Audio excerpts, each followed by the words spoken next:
Welcome back, everybody. We're going to shift gears a little bit and focus on Israel in just a few moments. Now, we already know that Hamas rejected a proposed ceasefire last week, and the media has continued to blame Israel for hostilities continuing. But is that fair? Well, joining us now to talk about that and so much more is the president and CEO of the National Religious Broadcasters, Troy Miller. Troy, thanks so much for being with us tonight.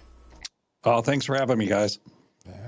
We're going to start a little closer to home. President Trump in a longtime navy blue stronghold, Detroit, over the weekend and met with numerous faith leaders in that city.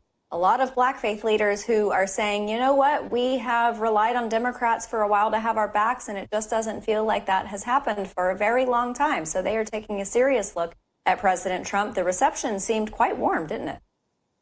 It did seem quite warm, and I've said for a long time, President Trump relates to people and people relate to him. He's just down to earth enough, and I think the pastor put it well. Obama didn't come and Biden didn't come, but as he said, President Trump came to the hood and met them where they're at, and that's just a real hallmark of him. He really cares about people, and people resonate with that. They understand that he really is a kind of people's president. Yeah, it was really remarkable. Troy, I think there's a lot of the current administration's policies that have had a disconnect with maybe Democrat-leaning voters who are people of faith, whether it's DEI or the LGBTQ agenda and other things. Is this a moment where Democrats have overplayed their hand and now they're going to feel basically a boomerang? Yeah, I think they're seeing a real backlash from overplaying their hand. As you said, whether it's on the LGBTQ, I know a lot of people are very upset, especially over the whole gender dysphoria that's going on with adolescents and elementary age kids today, that they're pushing this agenda. I just read an article today that said most kids come out of their gender dysphoria within about 5 years of first showing it. And yet this is an administration that has constantly pushed anti-Christians and really immoral policies, and people across the country are waking up to it. And again, look at the big backlash in education today of how many states now have passed laws that allow money to go where you take your kids, and people are pulling kids out of public schools. So definitely the country has seen that the Democrats are really out of touch with the mainstream, with the middle of the country even, and just placating to the far left of their party. Yeah. Yes, sir. I want to ask you about the boldness of believers today. There was an article on Fox about 2 Corinthians 13, which says, I believed and therefore I spoke. I think that's the New King James Version. Christians, I think, for a long time have tried to rock the boat, but it seems that things have gotten entirely too in the other direction for Christians to stay quiet. Are you seeing things trending in that direction? Oh, absolutely. Christians are being a lot more vocal about their faith today. I think two things about that. One, you said it, the pendulum has really swung in the opposite direction. We're just seeing the rapid immorality across the country today. And, people are understanding this is affecting families. It's affecting our culture. We're seeing higher crime rates. We're seeing more problems with the whole sexual revolution.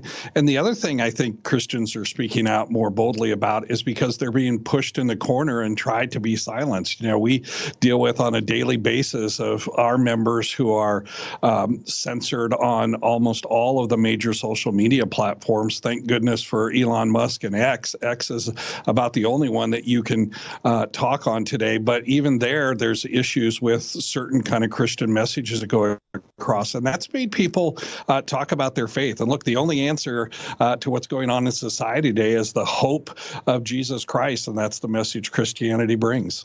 Yeah. And it's interesting. I've been in the media a long time, and the media kind of ebbs and flows in its coverage of faith. But it seems like in the last year or so, there's been a lot more conversation about faith in the public square, in the mainstream media. Sometimes it's condemning or it's negative, but God and Jesus and faith come up a lot more in the media than I've seen. Do you sense that as well, Troy? I do see that today, that it is coming up a lot more in the media. And again, I think it's back to, because if you look at the other stories in the media, there's so much despair. There's so much evil and so much fear that's being pushed on people. People are starting to look for, hope, and they're looking for some positive. They're looking for something that can give them the energy to get on with the day. And so I hope that the media opens up and talks more about faith. And certainly that's a thing that we're encouraging a lot from our members. Sure, no doubt. Troy, there is a devastating number that I want to ask you about because I hope it's improved. But the last time I saw a metric taken of this in 2020, there were 25 million Christians in America who don't vote. I think 15 million who weren't even registered. Please tell me that number has improved. Well, we're certainly working hard to make sure it improves. There are a lot of organizations that we partner with that are out to get out the vote. And again, I think that number is going to improve. I think we're seeing more pastors today who are willing to talk about issues, political issues, to talk about the importance of voting. And again, I think COVID, coming off the heels of COVID and all the cancellations that churches went through, and then to see people, not just organizations, but people who are canceled on Facebook and other social media platforms when they make comments on some of these key issues, that's really gotten people fired up about where our government is at today and the hostility and weaponization it is against their beliefs and their faith. I know, sir, you just came back from Israel. You have been a long champion of Israel, widely recognized as that. There's this extraordinary narrative in a small part of America that somehow Israel is the perpetrator, even though it was the one that was attacked on October 7th. How have you been combating that? What are the most effective ways to re-educate people who who may have forgotten that October 7th happened because of Hamas, not because of Israel? Yeah, and that's one of the things, John, we've been working hard at, is to keep that idea in front of them, to make sure people understand the truth. Hamas is the one that started this war. They started it at a time when actually Israel thought that the relations between the two groups was going pretty well. And yet here Hamas does this surprise attack on October 7th, this horrific attack. We were at the Nova Film Festival again this last trip, and to understand all of the young adults there who lost their lives, and the many of them who were taken hostage today.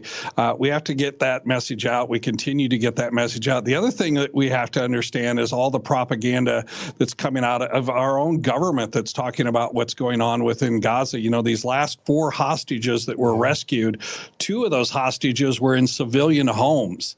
They weren't being held by the military. They were being held by civilians there in Gaza. And we still have 120 hostages being held, and we need to get them all home. Yeah, no doubt. Yeah.